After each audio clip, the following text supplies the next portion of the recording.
بسم اللہ الرحمن الرحیم۔ تمام دوست احباب کو النور کریٹر چینل پر خوش آمدید۔ جو دوست احباب چینل پر نئے ہیں وہ چینل کو سبسکرائب کر دیں، لائک کر دیں اور صدقہ جاریہ کی نیت سے، ثواب کی نیت سے اس کو شیئر کر دیں۔ محترم ناظرین کرام، جو بھی وظائف پیش کیے جاتے ہیں انتہائی آزمودہ اور مجرب ہوتے ہیں۔ ان کو کرنے کی دو شرائط ہیں۔ پہلی شرط یہ ہے کہ آپ نے ویڈیو کو مکمل دیکھنا ہے، اس کے طریقہ کار کو، اس کی ترتیب کو، اس کی تعداد کو دھیان سے سمجھنا ہے، اور دوسری شرط یہ ہے کہ اللہ کے 99 ناموں میں سے کوئی ایک نام کمنٹ سیکشن میں لکھنا ہے۔ اس کے آپ کو دو فائدے ہیں، ایک آپ کو وظیفے کی اجازت مل جاتی ہے اور دوسرا آپ کو دعا میں شامل کیا جاتا ہے۔ محترم ناظرین کرام، آج کا وظیفہ عصر کی نماز کے بعد جس گھر میں یہ تسبیح پڑھی جاتی ہے اس گھر کا بچہ بچہ امیر ہو جاتا ہے۔ سبحان اللہ۔ محترم عزیزو، بطور مسلمان دین اسلام کی طرف سے ہمارے اوپر بہت سی عبادات کو لازم کیا گیا ہے۔ ان عبادات میں اللہ تعالیٰ کی وحدانیت کا اقرار کرنا، اللہ تعالیٰ کے پیارے محبوب صلی اللہ تعالیٰ علیہ وآلہ وسلم کو اللہ تعالیٰ کا آخری نبی ماننا، آخرت کے دن پر ایمان رکھنا، نماز، حج، روزہ، زکوٰۃ، صدقہ، ان سب کو ماننا، ان فرائض کو احسن طریقے سے انجام دینا دین اسلام کا لازمی جز ہے۔ اور دین اسلام میں ان عقائد کے ساتھ سر فہرست نماز ہے، جو دن میں 5 وقت ادا کرنے کا حکم دیا گیا ہے، اور دن میں پنجگانہ نماز فرض ہے۔ ہر مسلمان کو چاہیے کہ وہ اس طرح سے زندگی بسر کرے کہ اس کی زندگی کا ہر کام عبادت میں شمار ہو، اور اس کا واحد حل یہی ہے کہ وہ ان ارکان اسلام اور اللہ اور اس کے رسول صلی اللہ تعالیٰ علیہ وآلہ وسلم کے بتائے ہوئے طریقے کے مطابق زندگی گزارے۔ ہر بات میں حکم الہی کو پیش نظر رکھے، شریعت کو پیش نظر رکھے۔ اسلام ان بڑی عبادت کے لیے انسان کو جن ذرائع سے تیار کرتا ہے اور اس کی تربیت کرتا ہے، عرف عام میں انہیں عبادت کہا جاتا ہے۔ انہیں ارکان اسلام بھی اسی وجہ سے کہا جاتا ہے کہ اسلام کی عمارت انہی ستونوں پر قائم ہے جن کا ذکر اوپر ہو چکا، اور ان ارکان اسلام میں نماز سر فہرست ہے۔ ان تمام عبادات میں نماز کو جو اہمیت و فضیلت حاصل ہے وہ کسی بھی صاحب ایمان اہل نظر سے پوشیدہ نہیں ہے۔ نماز کی اہمیت کا اندازہ اس بات سے لگائیں کہ قرآن مجید کے ہر پیغام میں صلاۃ یعنی نماز کا لفظ موجود ہے۔ ایمان کے بعد سب سے اہم رکن جس کا مطالبہ اہل اسلام سے کیا گیا ہے وہ نماز ہی ہے۔ نماز مسلمانوں کی دینی پہچان اور امتیازی نشان ہے۔ یہی وجہ ہے کہ قرآن و حدیث میں اس کی ادائیگی پر بہت زیادہ زور اور ترک پر وعید موجود ہے۔ جیسا کہ رسول اللہ صلی اللہ تعالیٰ علیہ وآلہ وسلم نے فرمایا، انسان اور کفر کے درمیان فرق کرنے والی چیز نماز ہے، جس نے نماز چھوڑ دی وہ کفر کے قریب ہو گیا۔ محترم عزیزو، نماز پیارے رسول صلی اللہ تعالیٰ علیہ وآلہ وسلم کی آنکھوں کی ٹھنڈک ہے، جنت کی کنجی ہے، اور اس کی برکتیں اس قدر زیادہ ہے کہ اس کا تصور نہیں کیا جا سکتا۔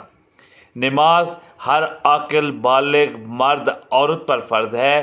اس کی فرضیت کا انکار کرنے والا کافر ہے، اور جو جان بوجھ کر نماز چھوڑے وہ فاسق، سخت گنہگار اور عذاب کا حقدار ہے، کیونکہ نماز اللہ تعالیٰ کی خوشنودی کا سبب ہے۔ محترم عزیزو، عصر کی نماز کی اپنی الگ الگ فضیلت ہے۔ یہ دن کے اختتام کی نماز ہے جس کے بارے میں قرآن پاک میں ہے، اور نماز عصر کی حفاظت کرو۔ اس سے معلوم ہوا کہ عصر کی نماز کی خصوصی تاکید اللہ تعالیٰ نے خود فرمائی ہے، کیونکہ یہ دن کے خاتمے پر ہوتی ہے اور فرشتے اس وقت انسان کے اعمال اللہ تعالیٰ کے حضور پیش کرتے ہیں، اور جو بندہ اس وقت اللہ کے حضور سجدے میں ہو اس کے لیے یہ سعادت کی بات ہے عصر کی نماز کی ادائیگی کے بعد اگر بندہ اللہ کا ذکر کرے، دعائیں مانگے، تسبیحات کرے اور اللہ تعالیٰ اس کے دن کو خیر و برکت سے بھر دیتا ہے، اس کی پریشانیاں آسانیوں میں بدل جاتی ہیں، اس کے لیے رزق اور رحمت کے دروازے کھل جاتے ہیں۔ اس لیے آج کا وظیفہ بھی عصر کی نماز کے بعد کا وظیفہ ہے۔ یہ تسبیح عصر کے نماز کے بعد پڑھنی ہے۔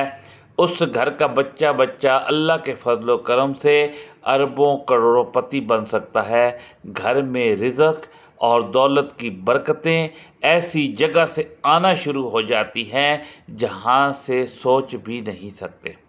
محترم عزیزو، وقت ہمیشہ ایک سا نہیں رہتا، بلکہ حالات چاہے اچھے ہوں یا برے کبھی ایک جیسے نہیں رہتے۔ یہ وقت بڑا ظالم ہے جو نہ کسی بادشاہ کو دیکھتا ہے نہ کسی فقیر کو۔ یہ امیر غریب سب کو اپنے پیروں تلے رون دیتا ہے۔ کبھی عروج سے زوال کا سفر ہوتا ہے تو کبھی زوال سے عروج کی طرف سفر شروع ہوتا ہے۔ زندگی نہ جانے کتنے رنگ دکھاتی ہے، کبھی بہاریں، کبھی خزاں، کبھی بارش، کبھی دھوپ، کبھی گرمی، کبھی سردی۔ جب حالات خراب ہوتے ہیں تو چاروں طرف اندھیرا چھا جاتا ہے، اپنا سایہ بھی ساتھ چھوڑ دیتا ہے، اور رشتہ دار بھی خود کو رشتہ دار کہلوانے کے روادار نہیں ہوتے۔ لیکن جب حالات سنور جاتے ہیں، دولت کی ریل پیل آ جاتی ہے، تو وہی لوگ جو قریب نہ آتے تھے اب قریب آنے کے بہانے ڈھونڈتے ہیں اور سگے بننے کی کوشش کرتے ہیں۔ آج کے دور میں لوگ صرف عہدہ یا حیثیت دیکھ کر ہی تعلق رکھتے ہیں۔ اگر کسی کو اچھا منصب مل جائے یا کسی کی مراد پوری ہو جائے تو اس کا دماغ آسمان پر پہنچ جاتا ہے، اور لوگ بھی اس عہدے کی وجہ سے چاپلوسی کرتے ہیں، تعریفوں کے پل باندھتے ہیں اور ہر وقت اس کے ارد گرد گھومتے رہتے ہیں۔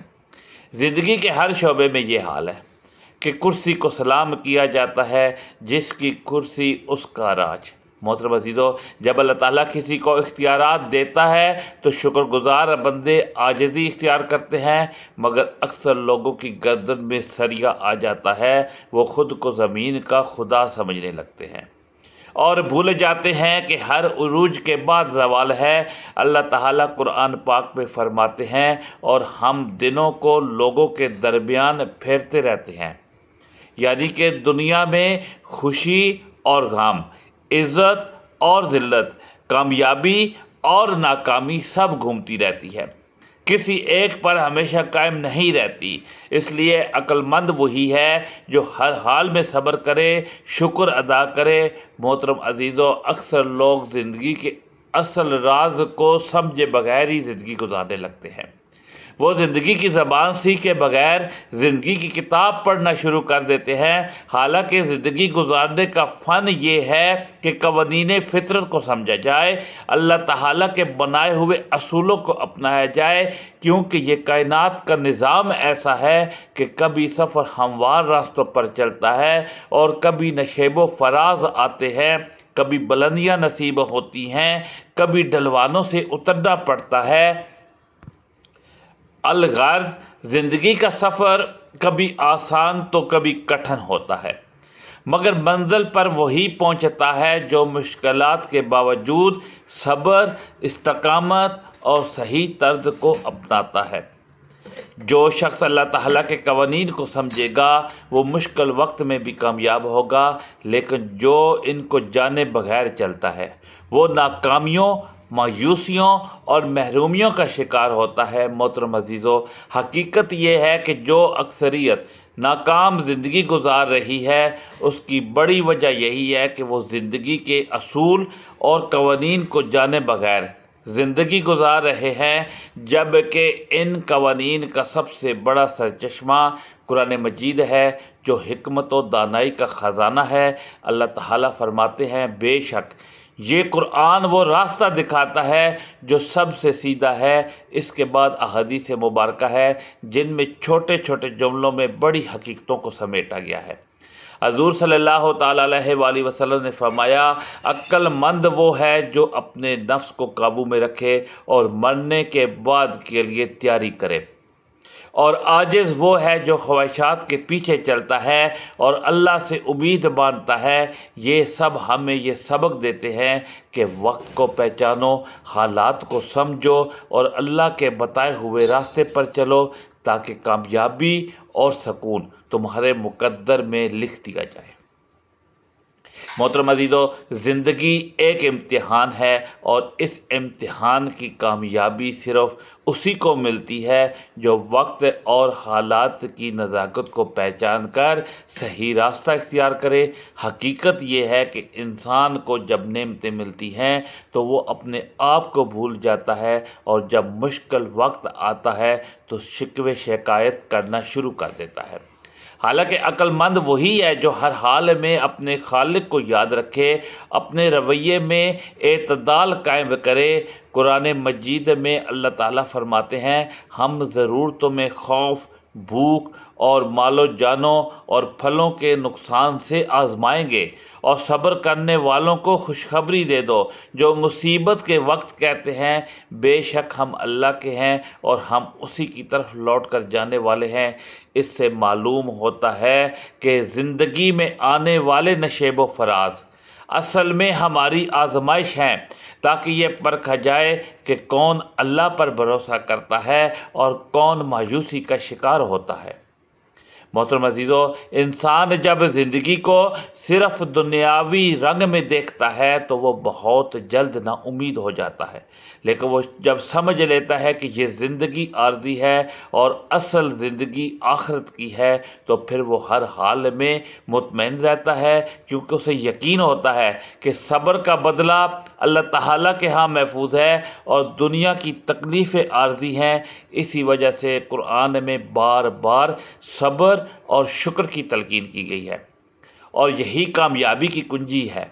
رسول اکرم صلی اللہ تعالیٰ علیہ وآلہ وسلم نے فرمایا مومن کا معاملہ بھی عجیب ہے، اس کا ہر حال اس کے لیے بھلائی ہے، اگر اسے خوشی ملے تو شکر کرتا ہے تو یہ اس کے لیے بہتر ہے، اور اگر اسے مصیبت پہنچے تو صبر کرتا ہے تو یہ بھی اس کے لیے بہتر ہے۔ محترم عزیزو، یہ زندگی حقیقت میں ایک سفر ہے، اور اس سفر میں ہمیں ہر موڑ پر سیکھنے کے لیے کچھ نہ کچھ موقع ملتا ہے۔ کبھی مشکلات ہمیں صبر کا سبق دیتی ہیں، کبھی آسانیاں ہمیں شکر کا سبق دیتی ہیں، کبھی محرومیاں ہمیں عاجزی سکھاتی ہیں، کبھی کامیابیاں ہمیں اللہ کے قریب لے جاتی ہیں، اور لیکن بدقسمتی سے اکثر لوگ صرف وقتی خوشیوں میں کھو جاتے ہیں اور یہ بھول جاتے ہیں کہ اصل کامیابی اللہ کی رضا ہے۔ اس لیے ضروری ہے کہ ہم ہر حال میں اللہ کے بتائے ہوئے اصولوں پر قائم رہیں، اپنے دل کو مضبوط کریں، اپنی سوچ کو مثبت رکھیں اور زندگی کے نشیب و فراز کو اللہ کی آزمائش سمجھ کر صبر و شکر کریں، کیونکہ وہی بندہ کامیاب ہے جو حالات کے طوفانوں میں بھی اپنے ایمان کی شمع کو بجھنے نہیں دیتا۔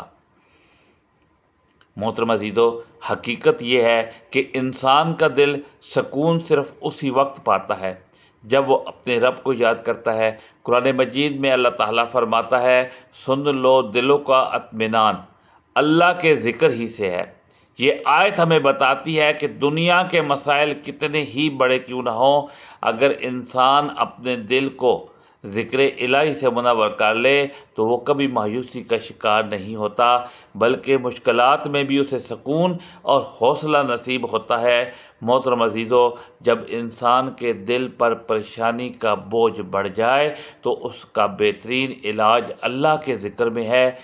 محترم ناظرین و کرام، سبحان اللہ والحمد للہ ولا الہ الا اللہ واللہ اکبر جیسے کلمات دل کو نور سے بھر دیتے ہیں، گناہوں کو مٹا دیتے ہیں، انسان کو اللہ تعالیٰ کے قریب کر دیتے ہیں۔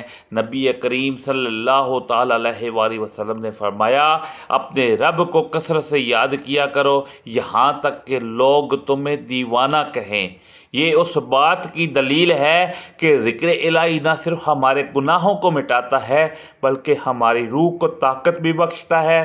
محترم عزیزو، جب ہم زندگی کے نشیب و فراز کو اللہ کی آزمائش سمجھ کر صبر کرتے ہیں تو اور ساتھ ہی اللہ کے ذکر کو اپنا معمول بنا لیتے ہیں تو ہمارے لیے مشکلات آسان ہو جاتی ہیں، ہمارے راستے خود بخود کھلنے لگتے ہیں۔ اللہ کے کلام اور اس کے ذکر میں وہ تاثیر ہے جو ٹوٹے ہوئے دلوں کو جوڑتی ہے اور مایوس روح کو امید عطا کرتی ہے۔ یہی وجہ ہے کہ اولیاء کرام اور صالحین نے ہمیشہ ذکر و اذکار کو اپنے معمولات میں شامل رکھا، اپنی امت کو بھی اسی کی دعوت دی۔ محترم عزیزو، اب آپ کو اس عمل کی ترتیب پوری وضاحت کے ساتھ بتائی جاتی ہے تاکہ کوئی بات ادھوری نہ رہ جائے اور آپ آسانی سے سمجھ سکیں۔ عصر کی نماز ادا کرنے کے بعد سب سے پہلے آپ نے مصلی پر باوضو بیٹھ جانا ہے اور آغاز درود پاک سے کرنا ہے۔ نبی کریم صلی اللہ تعالیٰ علیہ وآلہ وسلم کی ذات اقدس پر درود بھیجنا ہر عمل کی قبولیت کی کنجی ہے، اس لیے سب سے پہلے آپ 7 مرتبہ درود ابراہیمی پڑھ لیجئے تاکہ آپ کے عمل کی راہ کھل جائے۔ اللہ کے فرشتے اس دعا کو اپنے پروں پر سجا کر عرش تک لے جائیں۔ 1 مرتبہ ثواب کی نیت سے میرے ساتھ درود ابراہیمی پڑھ لیں۔ اللہم صلی علی محمد وعلی آل محمد کما صلیت علی ابراہیم وعلی آل ابراہیم انک حمید مجید۔ اللہم بارک علی محمد وعلی آل محمد کما بارکت علی ابراہیم وعلی آل ابراہیم انک حمید مجید۔ درود پاک کی فضیلت یہ ہے کہ بندے پر اللہ تعالیٰ 10 رحمتیں نازل فرماتا ہے، فرشتے اس کے لیے دعائے مغفرت کرتے ہیں اور رسول اللہ صلی اللہ تعالیٰ علیہ وآلہ وسلم قیامت کے دن ایسے بندے کے قریب ہوں گے جس نے کثرت سے درود پاک پڑھا ہوگا۔ دنیاوی فائدہ یہ ہے کہ دل کو سکون ملتا ہے، پریشانیاں آسان ہو جاتی ہیں، اور اخروی فائدہ یہ ہے کہ نبی کریم صلی اللہ تعالیٰ علیہ وآلہ وسلم کی شفاعت نصیب ہوگی۔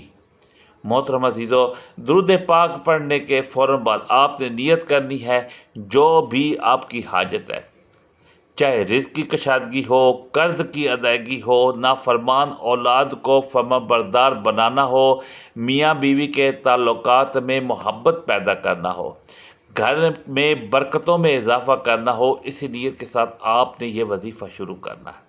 سب سے پہلا وظیفہ یا ودودو کا ہے۔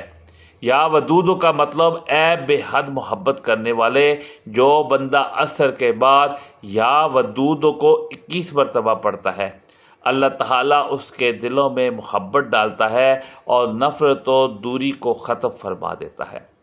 دنیاوی فائدہ یہ ہے کہ میاں بیوی کے تعلقات میں پیار بڑھتا ہے، اولاد والدین کے قریب ہوتی ہے، رشتہ داروں کے دل نرم ہو جاتے ہیں، کاروبار میں گاہکوں کی رغبت بڑھتی ہے اور لوگ عزت و محبت کے ساتھ پیش آتے ہیں۔ اخروی فائدہ یہ ہے کہ قیامت کے دن اللہ تعالیٰ اس بندے کو اپنی محبت کے سائے میں جگہ عطا فرمائیں گے اور جنت میں ایسے انعامات دیں گے جو محبت اور سکون سے بھرے ہوں گے۔ دوسرا عمل یا شافی کا ہے۔ یا شافی کا مطلب ہے اے شفا دینے والے، جو بندہ عصر کے بعد یا شافی کو 7 مرتبہ پڑھتا ہے، اللہ تعالیٰ اس کے جسمانی اور روحانی امراض کو دور فرما دیتا ہے۔ دنیاوی فائدہ یہ ہے کہ بیماریوں سے نجات ملتی ہے، دل کو سکون ملتا ہے اور زندگی میں آسانیاں بڑھتی ہیں۔ اخروی فائدہ یہ ہے کہ قیامت کے دن اس بندے کو ایسی راحت نصیب ہوگی جس میں کوئی دکھ اور درد نہ ہوگا۔ تیسرا عمل یا غنی کا ہے۔ یا غنیو کا مطلب ہے اے بے نیاز کرنے والے. جو بندہ عصر کے بعد یا غنیو کو 11 مرتبہ پڑھتا ہے اللہ تعالیٰ اس کو محتاجی سے بچا لیتا ہے. دنیاوی فائدہ یہ ہے کہ تنگ دستی ختم ہو جاتی ہے، غربت دور ہو جاتی ہے اور اللہ کی طرف سے رزق کے دروازے کھلتے ہیں. اخروی فائدہ یہ ہے کہ جنت میں اس سے اللہ تعالیٰ اپنے خزانوں میں سے بے حساب نعمتیں عطا فرمائے گا. محترم عزیزو، چوتھا عمل وہ عظیم کلمات ہیں جو قرآن پاک میں حضرت یونس علیہ السلام کی دعا کے طور پر ذکر ہوئے. لا الہ الا انت سبحانک انی کنت من الظالمین. اس دعا کو آپ نے ایک مکمل تسبیح یعنی 100 مرتبہ پڑھنا ہے. ان الفاظ کے اندر توحید کا اقرار بھی ہے، اللہ کی پاکی بیان کرنا بھی ہے اور اپنی خطاؤں کا اعتراف بھی ہے. دنیاوی فائدہ یہ ہے کہ بڑی سے بڑی مصیبت آسان ہو جاتی ہے، قرضے اتر جاتے ہیں، اولاد کے دل نرم ہو جاتے ہیں اور مشکلات کے سمندر پھٹ جاتے ہیں. اخروی فائدہ یہ ہے کہ قیامت کے دن اللہ تعالیٰ اس بندے کو اپنی مغفرت اور رحمت سے ڈھانپ لیں گے اور حساب آسان کر دیں گے. محترم عزیزو، یہ 4 اعمال بظاہر مختصر ہیں لیکن حقیقت میں یہ روحانی خزانہ ہے. اگر آپ عصر کی نماز کے بعد ان کو معمول بنا لیں گے تو دنیا میں تو سکون بھی ملے گا، آخرت میں نجات بھی نصیب ہوگی. اس لیے ان اذکار کو اپنا معمول بنا لیجیے تاکہ آپ بھی اللہ تعالیٰ کی خاص رحمت اور برکت کے حقدار بن سکیں، کیونکہ یہ ایک ایسا عمل ہے جو بھی اس کو بتائے گئے طریقے سے کر لیتا ہے تو اس کے گھر کا بچہ امیر ہو جاتا ہے. اس کے لیے آپ اس کو زندگی کا معمول بنا لیں تاکہ آپ کی زندگی سے پریشانیاں، دکھ، درد، تکلیفیں، مالی تنگیاں یہ سب دور ہو جائے. محترم ناظرین، یاد رکھیں یہ اذکار اور یہ بابرکت اعمال صرف زبانی الفاظ نہیں بلکہ زندگی بدلنے والے انمول خزانے ہیں. محترم ناظرین کرام، آخر میں اتنا ہی درود پاک لازمی پڑھنا ہے جتنا عمل کے شروع میں پڑھا تھا. دعا ہے رب کریم سے میرا سنانا، آپ کا سننا اللہ پاک اپنی پاک بارگاہ الہی میں منظور و قبول فرمائے. جزاک اللہ وسلام.